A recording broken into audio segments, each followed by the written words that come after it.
Hi, my name is Lindsay, and I am a current senior at ASU studying speech and hearing science. I am also a campus ambassador at Access ASU, where I provide college knowledge and resources to incoming students. In this presentation, we are going to be talking about stress management. The topics of today's presentation are: what is stress, how are the effects of stress, and how can I cope with stress? Stress occurs when your body is responding to an immediate demand or danger. It causes us to go into a fight, flight, or freeze response.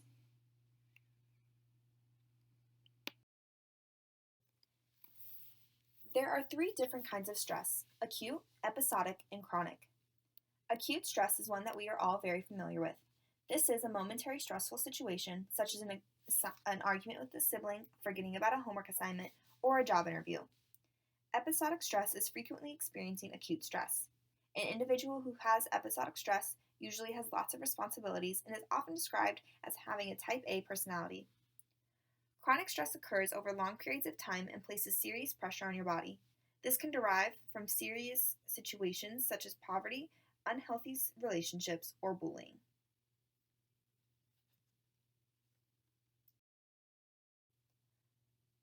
A stressor is anything that causes the release of stress hormones. There are two broad categories of stressors: physiological or physical stressors and psychological stressors. Effective stress management involves identifying and managing both acute and chronic stress. In 1967, psychiatrists Thomas Holmes and Richard Rahe decided to study whether or not stress contributes to illness. They surveyed more than 5,000 medical patients and asked them to say whether they had experienced any of the series of 43 life events in the previous 2 years.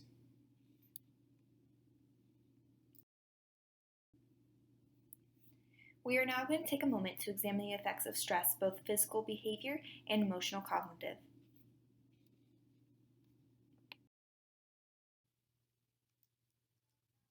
Send in the stress hormones. These stress hormones are the same ones that trigger your body's fight or flight response. Your heart races, your breath quickens, and your muscles are ready for action. This response was designed to protect your body in an emergency by preparing you to react quickly. But when the stress response keeps firing day after day, it could put your health at serious risk. If your stress response doesn't stop firing and these stress levels stay elevated for longer than is necessary for survival, it can take a toll on your health.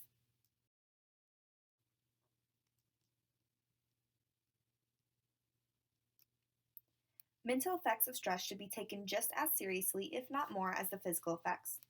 Mental effects include difficulty focusing, mood changes, anxiety, panic attacks, depression, and suicidal thoughts.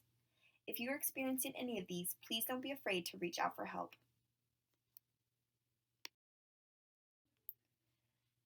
Please take a quick second to think about what you have noticed about yourself when you encountered a stressful situation.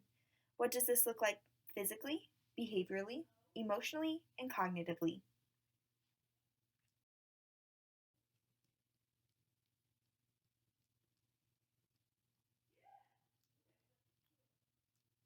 Sleep is a key factor when it comes to wellness. Children, including teenagers, generally need at least 10 hours of shut-eye each night. Studies have shown that teens who don't sleep enough have lower GPAs and higher rates of car accidents and are more at risk for physical and mental illness. Exercise is one of the best ways to blow off steam. Studies have shown that regular exercise actually helps change brain chemistry to reduce stress. Eat well. A diet of high-calorie, high-fat foods can make you feel sluggish, whereas a balanced diet will help tackle the day. Allow yourself the chance to play, relax, space out, and have fun. Schedule work time for big assignments that will take several days or weeks to complete. This will help you avoid having to cram a long-term project into a day or two, thereby reducing stress and having a better chance at a good grade. Organize your workspace. A messy desk or backpack can easily swallow up a homework assignment. The time spent separating schoolwork into subject folders, organizing school supplies, and throwing out what you no longer need will save loads of time and worry later on. Set study time. Cell phones and televisions should be turned off and the internet used for research only. Make sure other family members honor your rules, since even a TV down the hall can be distracting for a student who's trying to focus. It's great to be involved in a range of different activities. However, if soccer, swimming, school newspaper, and orchestra are gobbling up too much time, figure out what you can afford to quit. Take into account your intended college major and potential scholarships, but don't forget to factor in your general interest levels as well. Extracurricular activities that are purely for fun can help reduce stress. After reviewing different techniques to manage stress, which one do you think will best help you? We are now going to practice this breathing exercise together. Use this whenever you are experiencing stress and need a quick moment to gather your thoughts.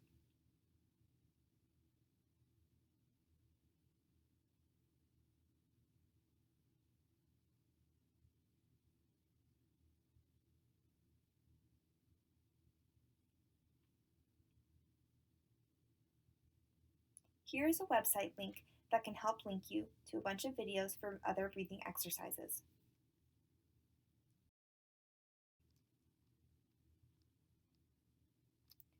Stress is key for survival, but too much stress can be detrimental. We need stress to thrive, excel, and enjoy life. This is called positive stress. Signs of positive stress include increased creativity, not only in making or creative things, but also in developing new ways to solve problems or finding better ways of doing things. Increased productivity at work and on a personal level. A general feeling of well being, happiness, and joy. An immune system that functions optimally with an increased resistance to infections and cancer. Even if you're surrounded by people in all kinds of germs, you simply don't become ill. All of these are factors of positive stress.